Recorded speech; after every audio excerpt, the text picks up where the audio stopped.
Pare ko, mayroon akong problema. Huwag mong sabihin na naman. In love ako sa isang kolehiyana. Hindi ko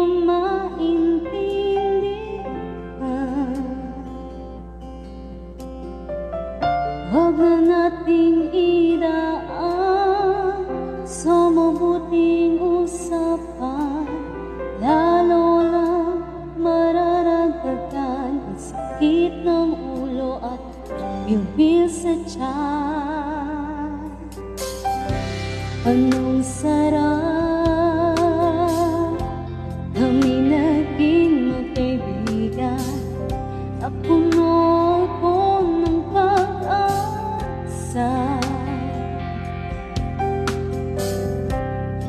yun pala,